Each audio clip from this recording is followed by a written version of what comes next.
had like 4 or 5 appointments on Monday. Terrible, sucks. Frustrated.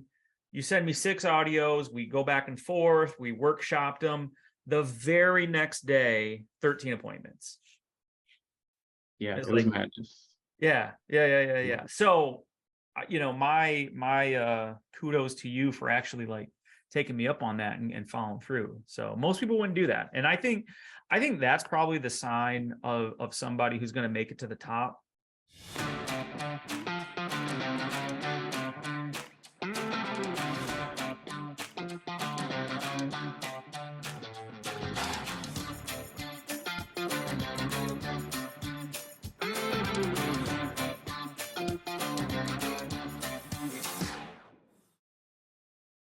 All right, guys. So Josh Lockhart here on the FFL America training call. I'm the VP of FFL Gloves Off, also brand new agent and quickly becoming a good friend of mine, Mr. Justyn Cry out of California.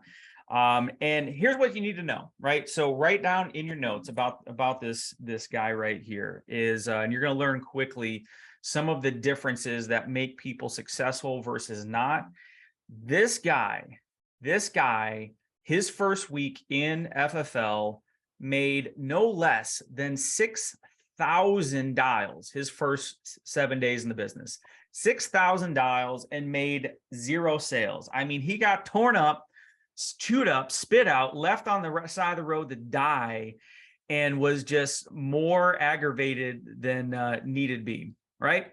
However, within his first full month, was able to turn around and go ahead and help 22 families his first full calendar month.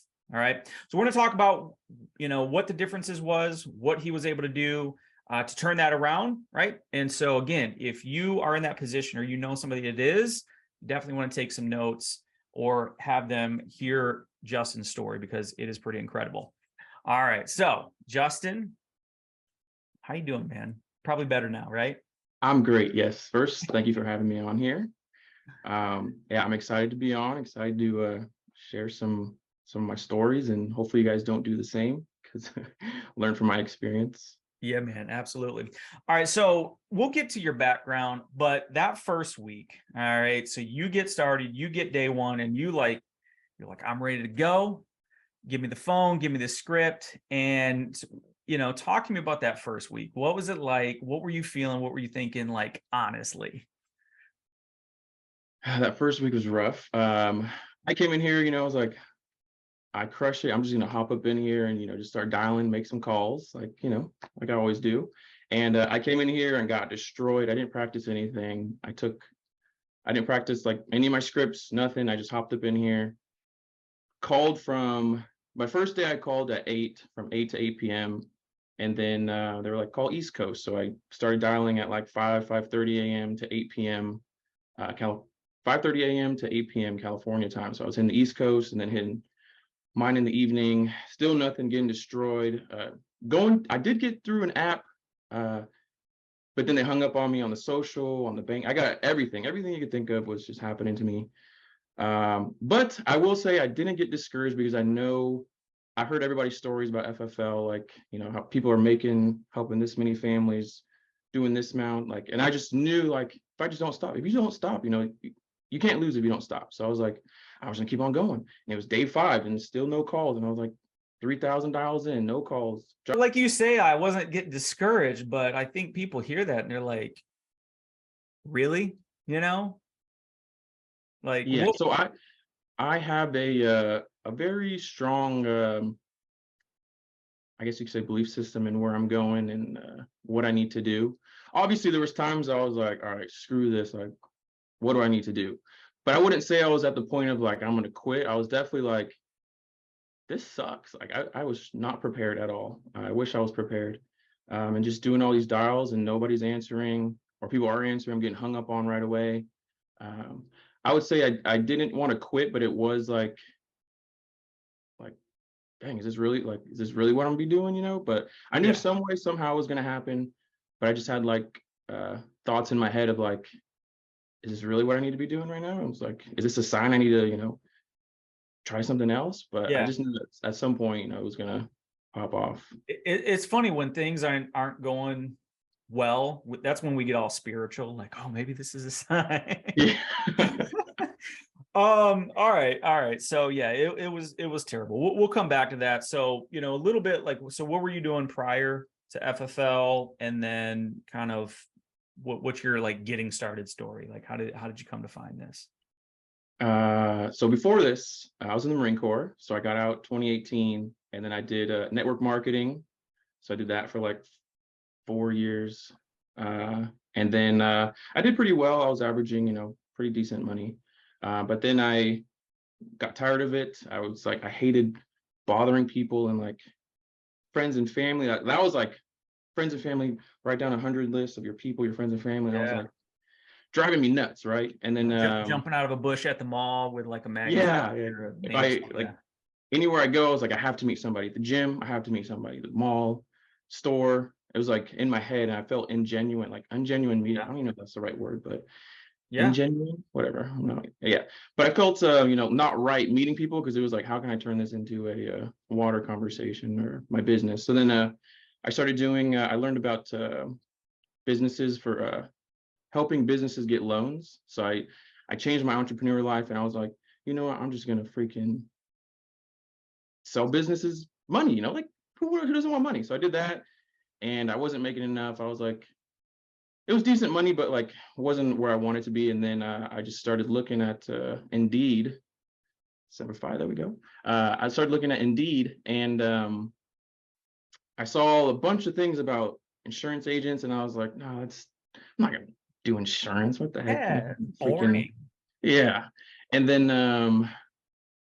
I saw like 100 posts, like literally FFL, all these other companies, and I was like, all right, let me see. I see, the families that are being helped every year, and I was like, okay, let me check it out. I checked it out, and I got like 5 calls from people. I signed up with another company right away, and then Candy, you don't know Candy, she's a monster.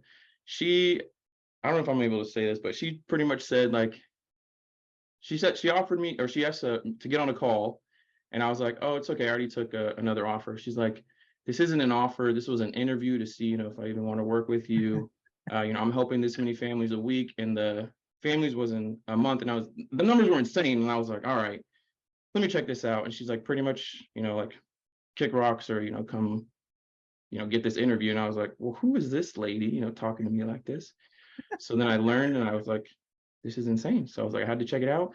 And you don't have to bother any of your friends. You can literally just buy leads and dial all day. And it's like a dream come true. Yeah. Yeah. So yeah, and here we are. I'm about to be officially 3 months on the 14th. Okay. So real quick, just because somebody made the Marine comment, what did you do in the Marines? Because I think I was a sniper, so I was in the infantry, and I did. All right, cool. We won't say that. All right, so Candy manhandled you in, right? She pretty much told you were doing this, which, if you know Candy, that's not a stretch of the imagination there. So all right, so let's kind of fast forward. So you're in, you get crushed. Why do you think? Now you kind of said it, but like looking back, why do you think it went the way it did? I was not prepared. That first week. I wasn't prepared. I let my my ego from like doing good in my other previous things get in the way of like actually being prepared to like, this is a whole new business, like everything's different. And I should have definitely studied, been prepared. Candy told me, I was just like, yeah, I'll, do you know who I'm just kidding. I was like, I'll get to it. I'm a sniper. Yeah, no. I was just like, I'll get to it.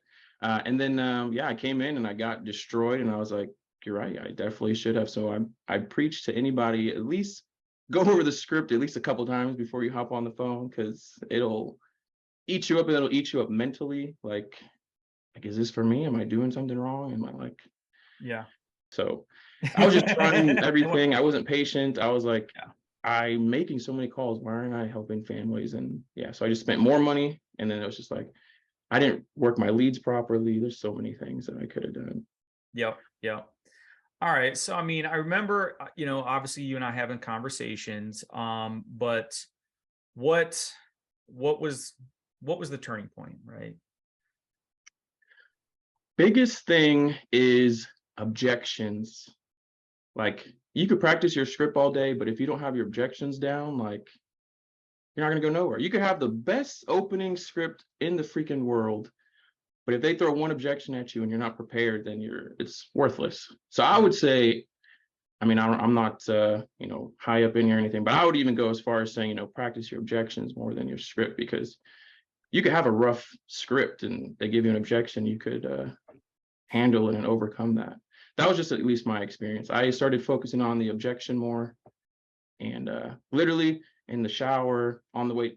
I love the gym. I used to be at the gym for way too long. I only do an hour a day, an hour 4 times a week, so that's a big plus. And I'm listening to like other people doing either objections or going through mortgage protection, final expense. So I'm trying to learn all the time now, which is kind of like, dang, I'm like, I have no life, but I have the best life. It's like, happy medium that I have. Yeah, yeah. Well, I mean, like progress is happiness, right? Like, when you're not making progress, like you can be like, oh, I have all this time in the world, but then you like feel like you're not, living up to your full potential and all that kind of thing, right? So I'm with that, right? So I remember you and I had a conversation. You called me one night after just getting your teeth kicked in, and you like everybody can kind of hear you. You're like an easygoing guy, like you don't get like ruffled up too much, but you sounded frustrated, right? Yes. Like you were like, every day was frustrated, but like in the nicest way possible. It was such a weird thing, right? And so you were like, hey, look, I gotta have results and I'm not making it. What in the world? And I haven't asked you this, and I hope it's okay to say, but I feel like I called you out a little bit. And you kind of just said it. And I had the whole thing like, hey man, like I can tell like you're used to just doing oh well. yes, that was a big Yeah, I was like, I can tell you're used to doing well, you look good, all this stuff, right? Yeah. I saw your Facebook. And I'm like, I can bet that like there was probably some areas where, you didn't prepare as much as you could. And that was before I didn't know you didn't look at your script or anything like that. How, again, this wasn't the first time we talked. I think that's important. You were on live dials, we were talking, but like, how did that land on you? How did you feel about that? Now, you turned it around quickly, but I realized I had to let my ego go. Like, not that I'm not like cocky or anything like that, but I know what I'm capable of, I feel. And I felt like I was capable to just not practice or not do anything. And, because I have a lot of confidence in myself.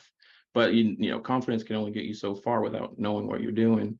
And I feel I already knew that, but when, someone that has the results you want tells you, it's like something different than, like just thinking about it versus, like, yeah, I definitely should have practiced. I definitely shouldn't have taken for granted all the time that I had to. So yeah. Yeah, not a good feeling, but it's what you need, so I'd rather someone tell me, what I need to hear, not what I want to hear. So 100%. will always go a long way. I think I heard Sean Mike say it one time. He's like, when you're working with agents, a lot of times we're really good at talking to our clients and being, assumptive and asking tough questions. But then we get, we're working with agents and like we just want to be buddy buddy and everything is good and no problem. And it's like for me not to like at least point that out, I, felt like you were not drowning, but like, yeah, you were spending money and it wasn't working. So like to not call it what it was would be a disservice to you. So, and of course you took it pretty well. Now, the next thing that happened is you were on telesales that first week, and then you end up going in the field. Because of you made me. You literally Because forced me. I wasn't going to say that, but So this is what Josh did, everybody. So I obviously got drowned in the first week. I was dialing, and he pretty much said in like the nicest way, because every time I get on the phone, I have someone, I'm like, Josh, what do I do? Blah, blah, blah. He tells me, boom, objection, something. I didn't know how to handle it. Done. All right. Call somebody else. call Josh. But he was like, like telesales is amazing, but you spent, I'm not gonna say much, but I spent quite a few $1,000s on leads, on new licenses, everything else. And Josh was pretty much like, in like a nice, nice way. He was like, if you don't go into the homes, I'm not gonna help you, pretty much. In like a, friendly, joking, but like serious way, because I did need it, like going into homes is completely different. I can get into that if you want, or I can just. Yeah, well, absolutely, right? So I don't know if I have the story right, but I feel like you then set some appointments, not a ton, but set some, and you sold like what, your first 3 in a row, something like that. Yes, my horrible. I was horrible at setting appointments. Just the phone was just not my friend in the beginning. I couldn't set an appointment. I'd do fake, not fake appointments, but I'd be like, like those really soft appointments that you set. So I just set Yeah. like those ones a lot. Like, hey, I'm coming. And Hang up before they say anything. yeah, not that bad, but it was more like, yeah, sure, yeah, whatever. And then, I mean, I did set some real ones, but a lot of them were not the best appointments. What do you think? What do you think was what was the most amount of appointments you set prior to like that whole time? Most appointments. Well, telesales, I didn't set any appointments. Well, right. Well, like when you started going in the home. Oh, the most in home, I think, was that one day where you shouted me out. It was only like 12. I mean, not only, but it was. No, not before that day. Oh, before that. Oh, shoot. 4 or 5. Yeah. Okay. Yeah, it was not a good for the Yeah. day. I mean, maybe 5 or 6 for both days. Yeah, it was not good at all. Okay. So anyway, you get some appointments, you go in the home, and what was that like for you? So like you hadn't been in the home, it wasn't something that was, being talked a lot about in our circle. Like, what was that like? I actually love going in the homes because I love like going in person with people. But my first ones were not the best because I didn't know what I was doing. I wasn't prepared. Like I said, still wasn't prepared. A week later, my appointments, applications were running like 2 to 3 hours long. It was definitely wouldn't have happened if I was, in the over the phone. Like, that just doesn't happen. So yeah, it was just you just, it's like a different feeling because like you go into these homes and like these people are barely affording like food, and they're like, they want you to like protect their family. They're like crying over stories. Like you feel like the energy, the tears, like it's real when you're in person. You're in like these nasty homes, but they like want to protect their family. You got to sit down with like diapers like old people diapers. It's crazy. But I do love it because I love like the interaction. But yeah, so I won't go crazy. Yeah. But So yeah, there's some yeah. So how many weeks did you run in home? like 5.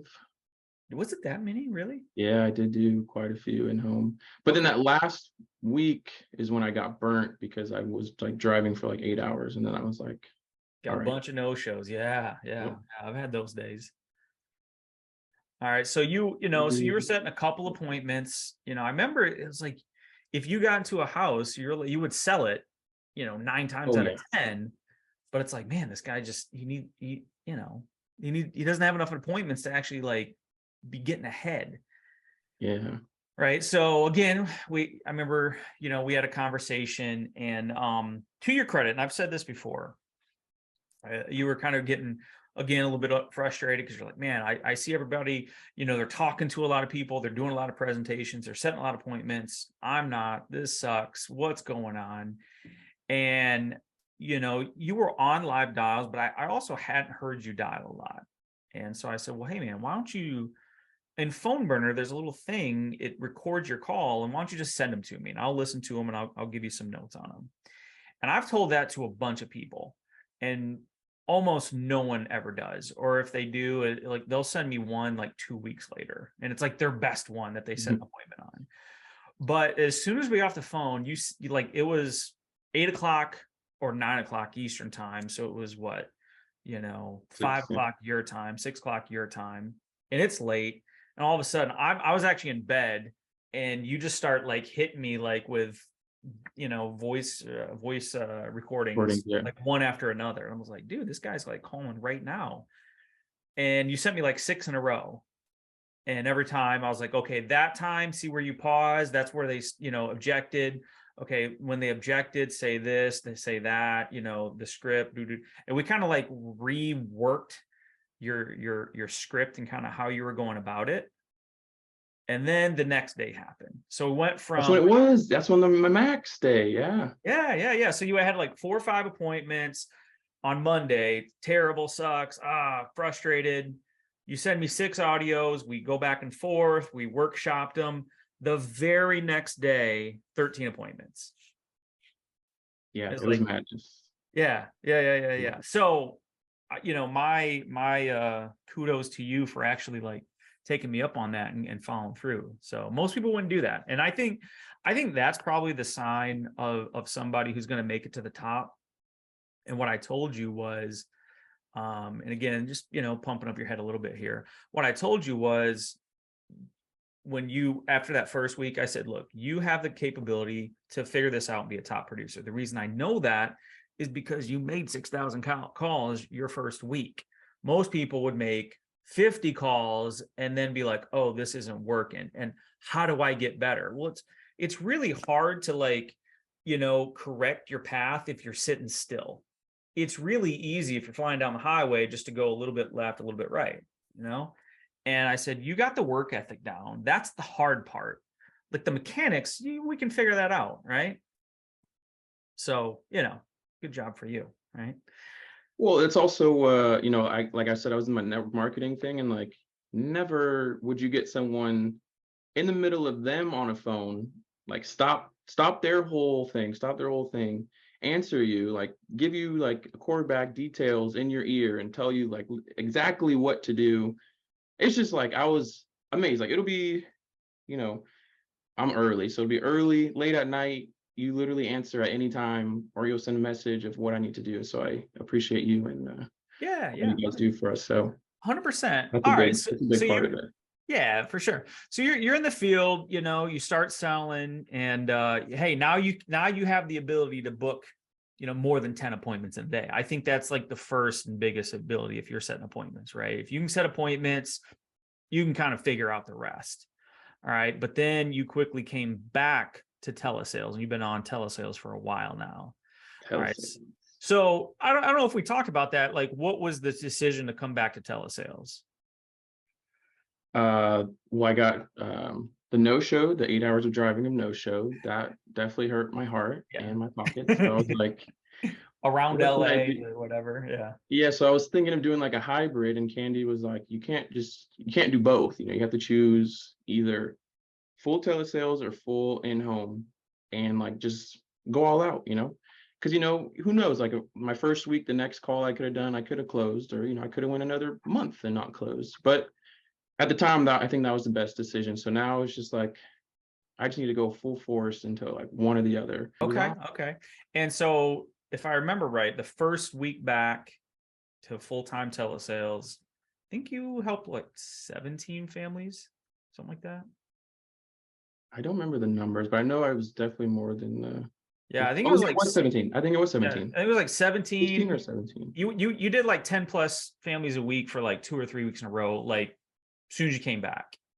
All right. So that time, obviously you had more practice, you'd made some sales, you got some confidence. What other things were different when you came back?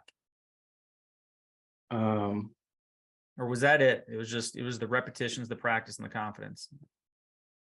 I will say doing final expense is a game changer. Like the mailers, you just send them a picture of it. It's their handwriting. They're like, oh yeah, I did fill this out. And then the 1 to 3 month old you talking 1 to 3 month. Yeah. Got it. Yeah. For sure. All right. So, and then were you doing one call, one closes on those? Yeah. All one call, one close. Yeah. Okay. Now, how, like, so you did, I think, like I said, 17 families, 13 families, something like that, a couple weeks in a row. How many dials were you making then? Not that many, because I learned the script. Like if you know the script, I wouldn't, like, in the first week, if I knew the script, I wouldn't have made so many dials, because I would have been talking to more people, because they wouldn't be hanging up as much. So I was probably only doing like 300 to 400 maybe dials, because I was Okay. like talking to a lot of people. Yeah, I didn't know when to not talk to them though, because some people just like hold on the phone because they're just like they want to talk to somebody and they're just like, giving you this information, and then they're like, I actually don't want this. So I just had to learn of who's like real and legit that needs help. Yeah. So. Okay. It's funny because a lot of times, especially new folks, they'll say, I called these leads are done. And it's like, no, the leads didn't answer. Like that doesn't mean that they're no good or anything. Like if you call them and they don't answer, and then you call them again and they answer, like they'll probably talk to you and go through the info at least. Yeah, or sending a text message. A lot of people respond to text messages too. I've noticed that has helped a lot. Do you send them a picture of the card, or what do you do? Yeah, picture. I say same thing. Hey, this is Justyn. Hey, name, this is Justyn. And I just send a picture of the thing. They Yeah. say yes, they say no. Whatever they say, I just give them a call right when they respond, like as fast as I can. Like if they respond, like if they say no, I respond. If they say yes, I call them right away. Sometimes Yeah. they answer, sometimes they don't. But yeah. Here's a tip for my iPhone people. Like if you're Android, I can't help you. But if you're iPhone, here's what you need to do, right? So like let's say you have a text script like Justyn does. And instead of just what do you normally do? Like you have it in the notes section, you copy and you paste, and then you change the name, and then you copy and then you paste, and like do that over and over and over again, right? If you go to your settings, there's something called text replacement. So you go there and you make a hotkey, right? So let's say it's like a shortcut, FEX, for final expense, right? And then you take and you type that message out in your text replacement. So as you're texting and doing, if you just type FEX, it just automatically drops it in and sends it off, and it saves you like a ton of time. That does save a lot of time.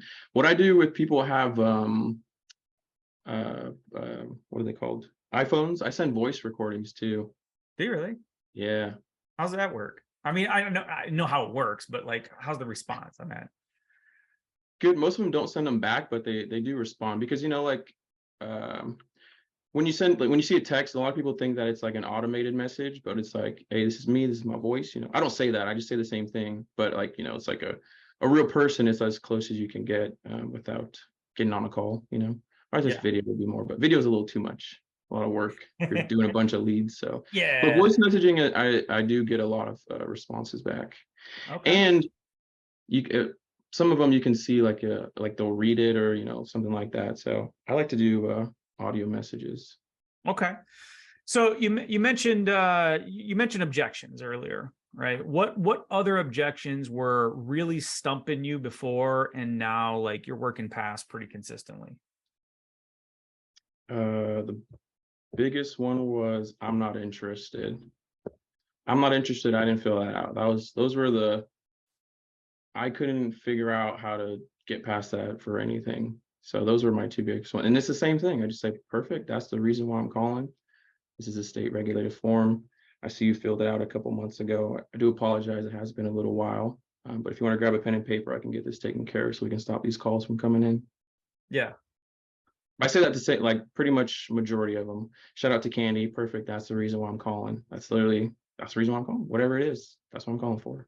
It's simple. You can't get it out of order. You can't forget it. You say the same thing all the time, right? And it works. Yeah, it works on all of them. Granted, you'll get, some more pushback at the end. I understand. I always say I understand too, So those are the simple ones. It's just easy, you never forget. Same thing all the time. Yeah. And Well, you're pretty even keel, right? Like I feel like for the most part, your demeanor at the end of the day is about the same as the beginning, and that comes through on the phone, right? Like I know myself or hearing other people call, like you can get frustrated and you start to like lose your patience, and then as soon as that happens, like it's just a done ball game, right? yeah. And when I first started, I was like all over the place. I was like, perfect. That's why I'm calling you. I was just like all over, like everything was all over the place. But I just had Who to. was that? Who just answered?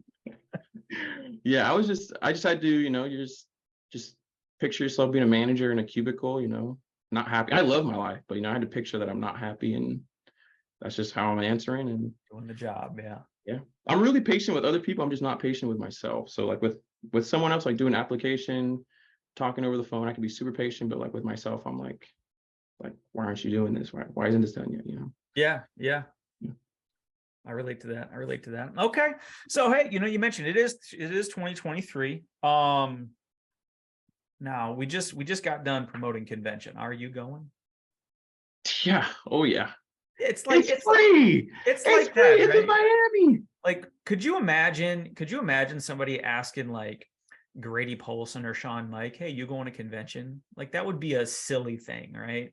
Yeah. Like, of Well, course, this is what we do, right? I mean, I wouldn't. Yeah, I wouldn't say that I'm on nowhere near that level. But yeah, I get what you're saying. You know, like it's But just like the commitment to do the thing. So, well, awesome. Now, um, are you building an agency? Are you plans on building an agency? I plan on it, but I'm sacrificing until about like March or April. We'll see. No Instagram, no friends. This sounds bad. No friends, no Instagram, no girlfriends, nothing. I'm sacrificing everything so that I can be fully committed to this business and make everything like, Okay. because success loves speed. So I'm just trying to get to there as fast as I can, and then To I'll cruising altitude.